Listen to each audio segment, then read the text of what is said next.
Assalamualaikum warahmatullahi wabarakatuh.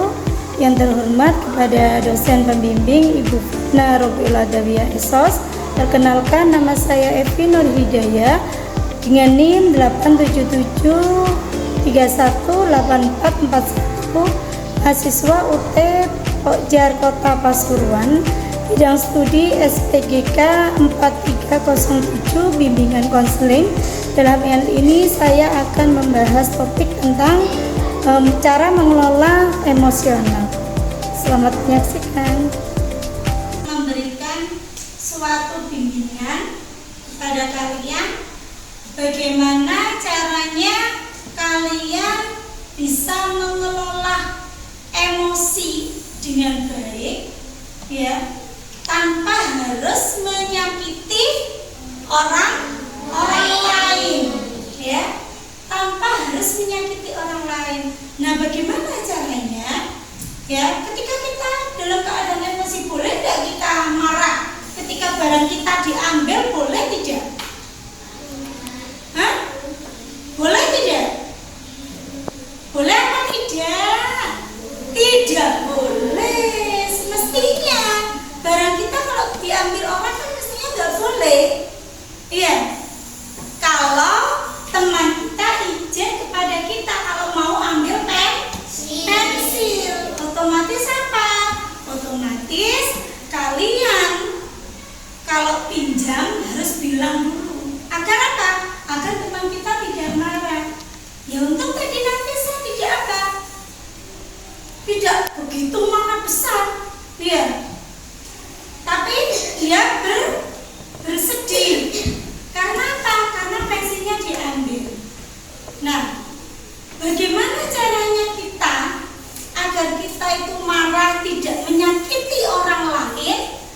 Ya, kita harus bisa menahan emosi dengan cara apa? Dengan cara satu, kita harus tarik nafas. Kita mangkel itu? Kesel, marah, ya, kesel, marah kepada teman kita. Kita jangan langsung kamu tuting gitu, tidak ya, tidak harus seperti itu. Maka apa? Harus kita tarik nafas. Setelah tarik nafas, kemudian dalam hitungan, boleh nggak misalkan tarik nafas, kita marah ya, marah sekali.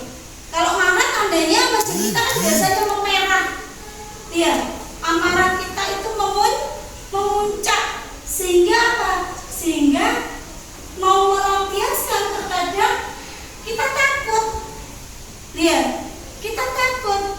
Tapi bagaimana caranya kita meredam emosi, caranya kita mengelola emosi kita dengan baik supaya tidak menyakiti teman? Maka apa? Kita tarik nafas, kemudian dihembuskan.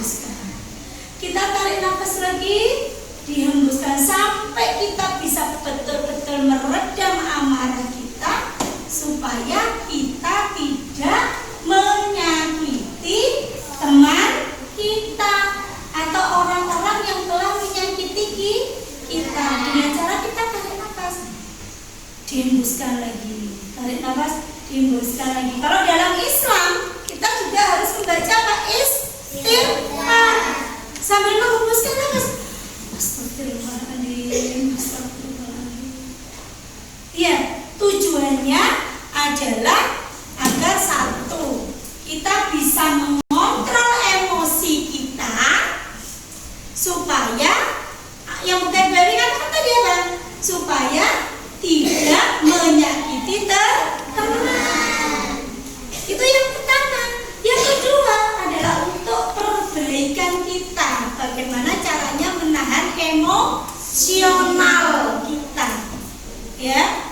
Jadi tidak ada ruginya kita mengalah, kita menahan emosi dengan baik. Itu caranya bahwa kamu adalah sebagai seorang yang sudah dewasa. Dewasa dalam arti apa? Dewasa dalam arti bisa mengelola emosi itu dengan baik.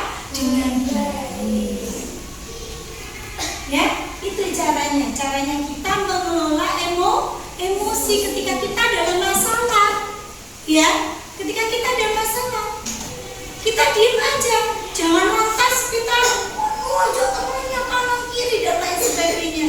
Tidak. Terus memarahi kamu ini dan lain sebagainya, tidak seperti itu. Ya, kita harus bisa mengontrol emosi kita. Ya nak ya. Nah, jadi itu adalah pembelajaran bimbingan, ya, bimbingan konseling namanya, ya. Nah, untuk bagaimana cara